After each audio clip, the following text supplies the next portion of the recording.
daw ang layunin ng Priority Development Assistance Fund o mas kilala sa tawag na pork barrel. Direkta daw natutugunan kasi nito ang pangangailangan ng isang lugar.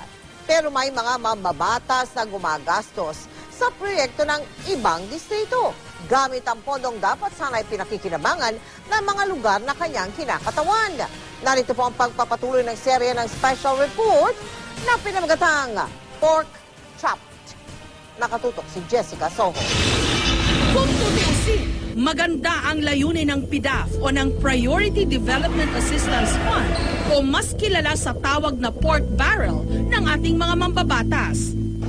Dahil sila dapat ang nakakadama sa tunay na kalagayan ng kanilang nasasakupan, sila na rin ang magpapasya kung saan gagastusin ang pera na inaasahang papawi sa paghihirap kung hindi man magsusulong sa pag-unlad ng kanilang mga distrito. Pero nung siniyasat ng GMA News Research ang halos 84 billion pesos na pork barrel mula sa 5 taon ng 12th hanggang 15th Congress, lumabas na ang ilang kongresista pala nagpupondo rin ng mga proyekto sa labas ng kanilang nasasakupang distrito. Mahigit 150 million pesos ng pork barrel ang nagamit para pondohan ang 87 na mga proyektong pinakinabangan ng ibang lugar.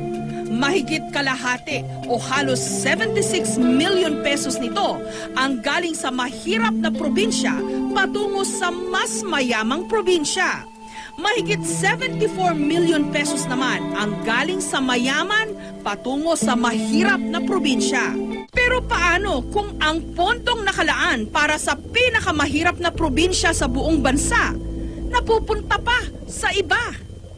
Noong 2009, pinondohan ni Zamboanga del Norte Representative Cesar Halusos ang isang multipurpose building sa isang bayan sa Sarangani sa halagang ₱250,000. Noong 2005, sa loob ng kanyang unang termino, ₱1,000,000 naman ang kanyang inilaan na pork barrel sa National Bilibid Prison sa Muntinlupa para ipang-aspalto ng isang piraso ng kalsada doon. Sa panahon ding yon, nakakulong pa sa Bilibid ang kapatid niyang rape convict na si dati ring Zamboanga del Norte Representative Romeo Halusos. When you get in the road, inside the gate of Bilibid, it's muddy and filthy and it stinks a lot. And it's just graveled area. So,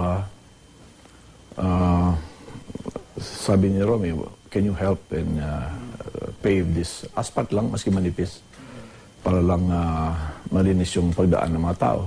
Not for the prisoners, but more on the visitors. Pero ang mga tigabayan ng Leon Postigo, may isang simpleng tanong. Bakit ibang lugar pa ang pinondohan ng kanilang kongresista? Gayong ganito raw ang itsura ng kanilang mga kalsada. Sa poblasyon, maabot siguro mga 10 ka oras. Hinahinay, di madala 10 ka oras. Doon ko na nilalagay sa maliliit, yung mga infra na mga buildings na lang eh. Kasi maliit yung feed up for the road. Yung hard for the road, but that's so small. Jessica Soho, nakatutok, 24 oras. Opo.